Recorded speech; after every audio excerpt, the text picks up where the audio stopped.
Hi guys, it's Jessica here again with a new video. October is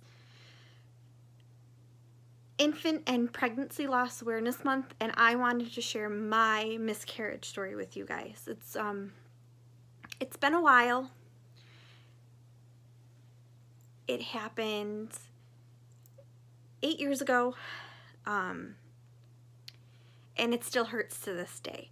And I want everyone out there to know that it doesn't matter when it happens to you. It doesn't matter how far along you were, whether you got the positive pregnancy test and then started bleeding the same day, or if you got all the way to the end and happened to have a stillbirth. There's plenty of people in this world who have done the same thing as you, and you are not alone. For me, it happened when me and my boyfriend that I've been with now for 8 years had first started dating. 6 months down the road, we found out we were expecting. Completely on accident, completely wasn't trying, it just kind of happened. Sorry, I'm crying. So, we found out we were pregnant. I moved into his parents' house because at the time I was still living with my parents, and they didn't have the room for a baby, but his parents did. So I moved into his house.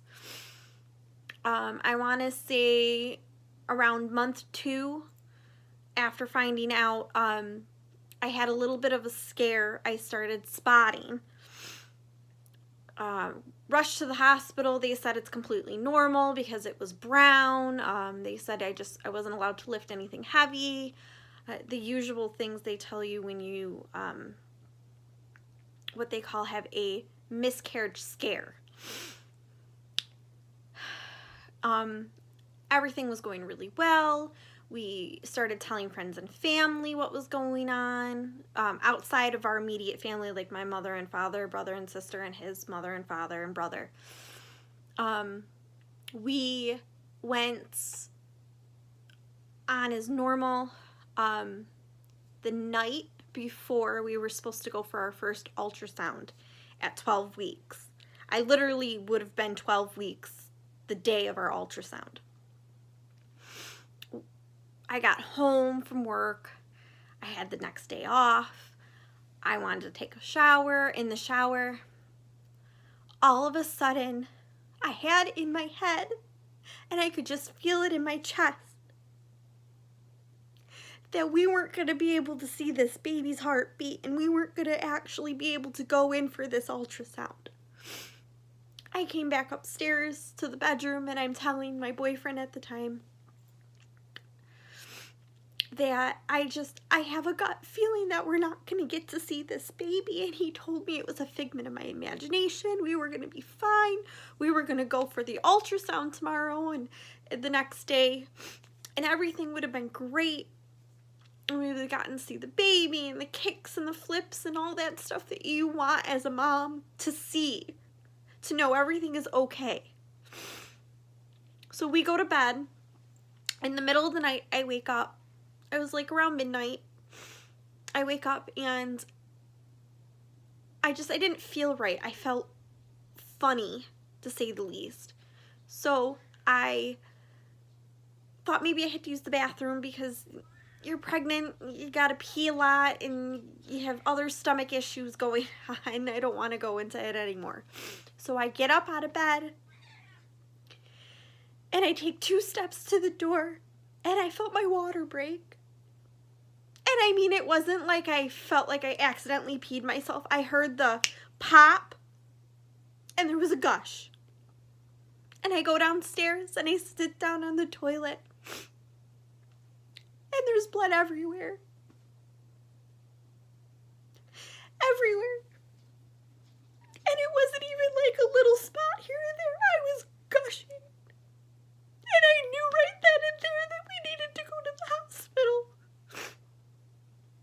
Because I wasn't going to have this baby the way I thought I was.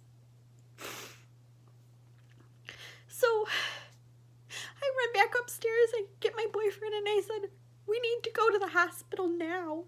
And he asked me why, and I said, I'm bleeding. I'm really heavy.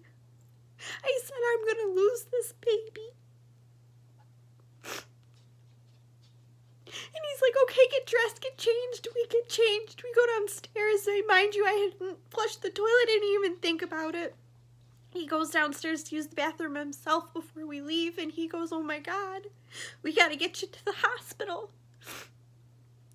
So we're sitting in the car.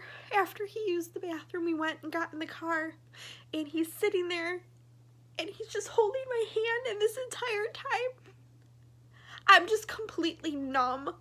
I don't even realize that. Like, I know what's happening, but I don't know what's happening, if that makes any sense. I'm sitting there, and my entire body felt numb. I didn't know what I was gonna do. I didn't know how to react. I didn't know if this was just another scare or if it was really happening. And in the back of my head, the entire time, I knew that this was actually happening, that I was losing this baby. So we get to the hospital.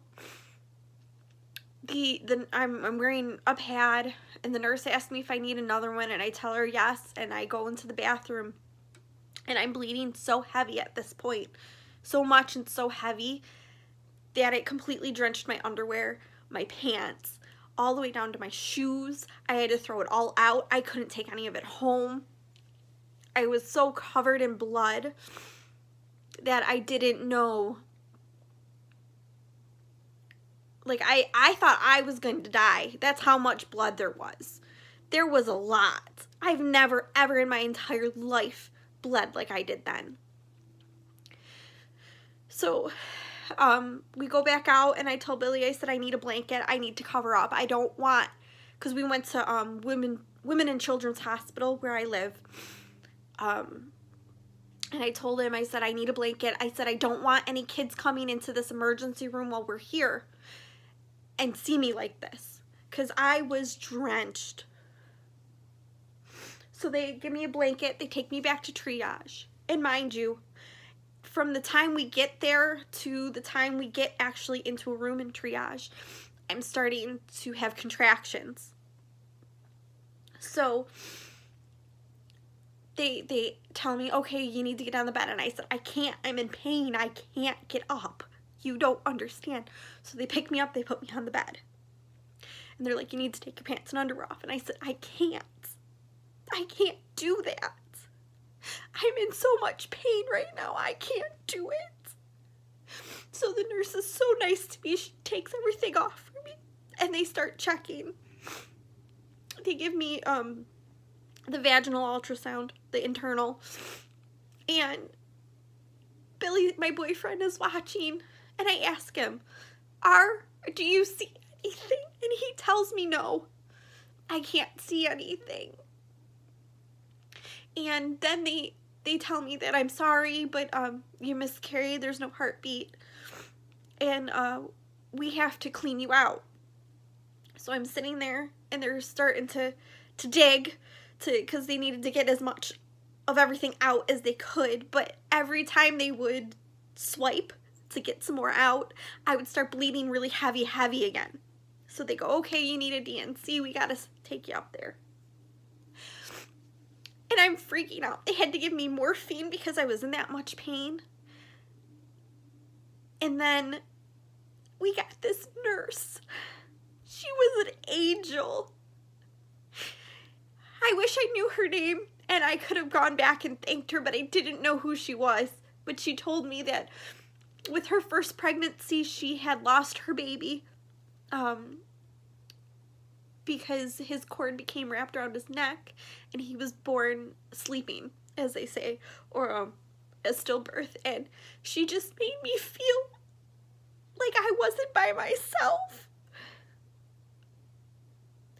And we go up the elevator, not escalator, up the elevator, and I'm holding my boyfriend's hand, and I'm so scared. And I just keep telling him, I can't do this.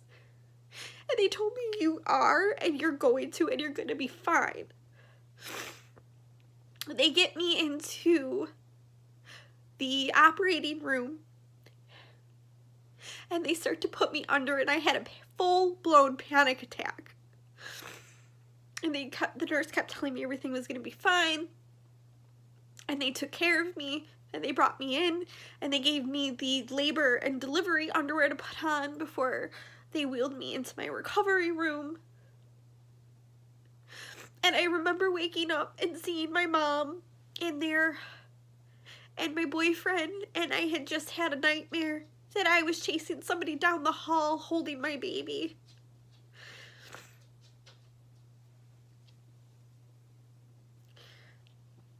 And I was heartbroken, and I'm still heartbroken, and I still to this day wonder what that baby would have looked like. If it would have been a boy or a girl. If they would have been funny, good at sports, smart. If they would have had brown hair and brown eyes and had a 1,000,000-watt smile. I will never ever forget that baby as long as I live.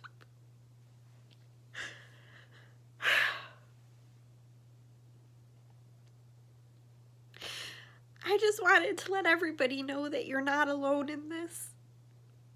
Even though mine was 8 years ago, it still hurts. As you can see, I'm still crying.